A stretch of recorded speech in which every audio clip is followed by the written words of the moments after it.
Hello, YouTube. It's Mr. Zero of Mr. Zero's Terror Ride. Coming at you in the dark because I'm talking about scary movies. I am Mr. Zero, schizo clown, and comic. Coming at you, talking about the movie Insidious, because I noticed the last time I did a movie about Insidious, I got 57 hits thus far, and the only reason why is because the title of the video is Insidious.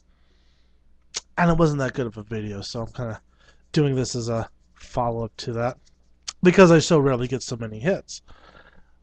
But thank you to the 7 to 9 people that tend to view me. I don't know if this is a consistent 7 to 9 or if it's different people every time. I know that Illuminatra462, you watch a few of my videos and you actually comment, and I'm glad for that. Thank you. But I know you personally, so if that's cool, thanks for saying hi. Anyone else watching this video, go ahead and comment. Tell me what a dickhead I am or whatever. I don't care. You know, I'll just send out Chuckles here to thump you. And he will too, because I have control over things. So anyway, back to Insidious. I went to see Insidious yet again in theaters because I like the theater experience, and my wife went to take the kids to another movie, so I went to Insidious because I didn't feel like watching a kids movie.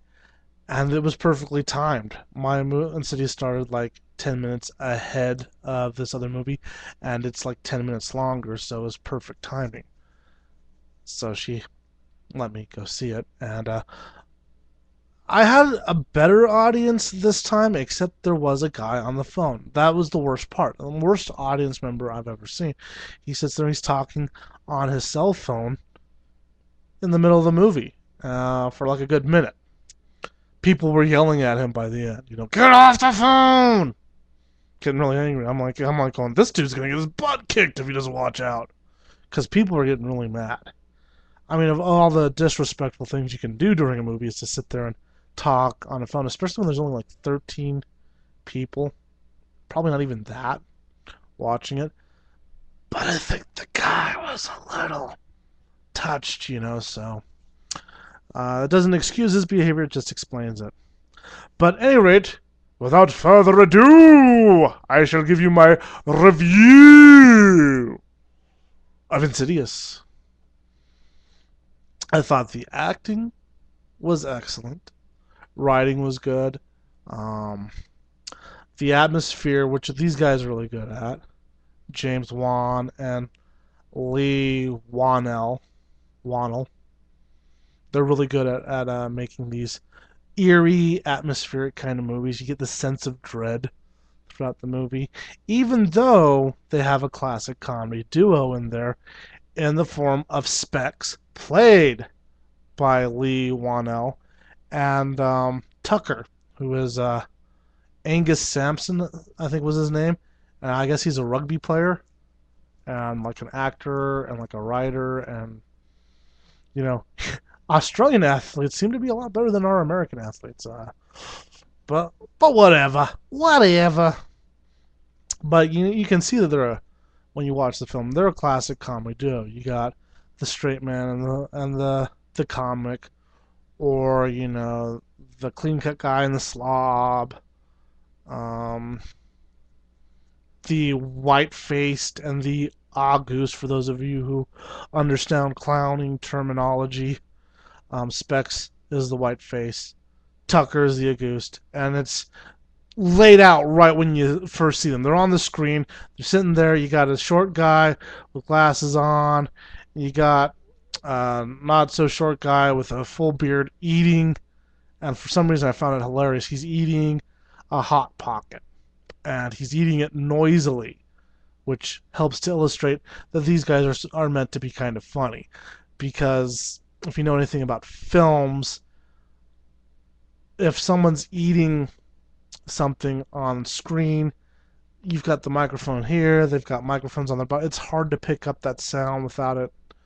You know, you can't just sit there and make sure to eat that noisily so it's funny.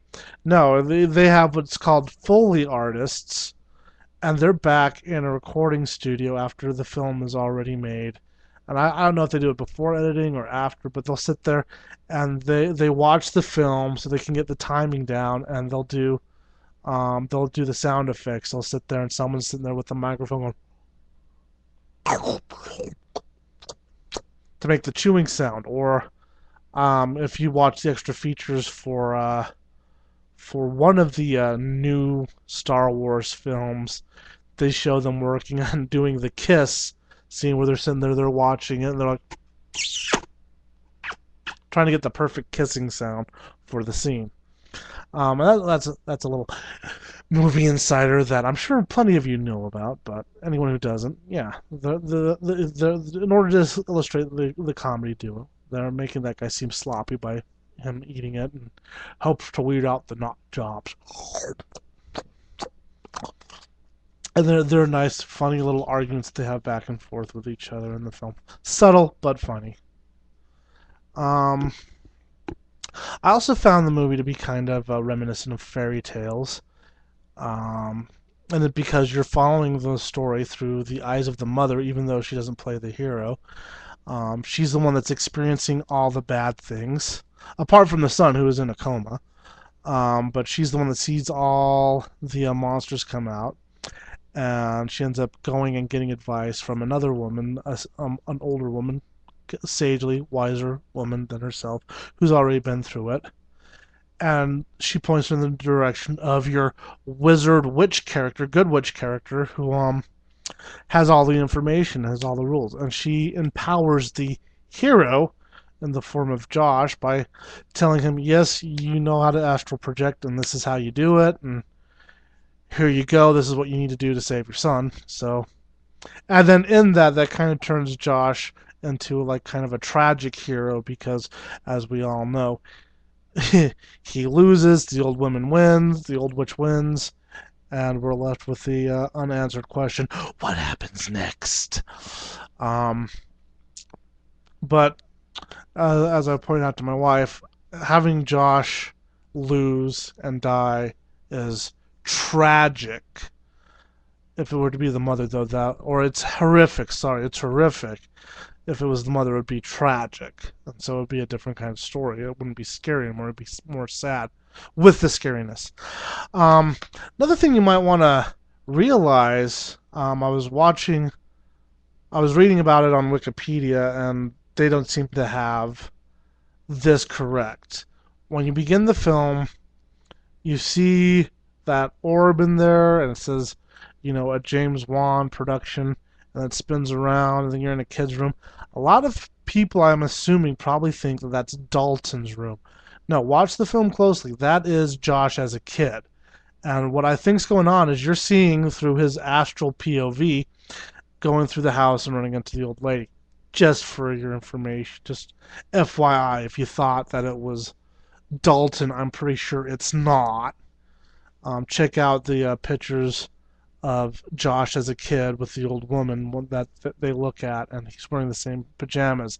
Also, the same pajamas that he wears in the further when he, as his past self, is directing his future self, present self, which direction to go to the old house. It's Josh that's pointing. It's not Dalton. That's Josh pointing him along the way in the further. But it's a well written, well scripted. The didn't have like what I call a surprise ending, but didn't need one. One of the brilliant things that they did, they talked about doing that.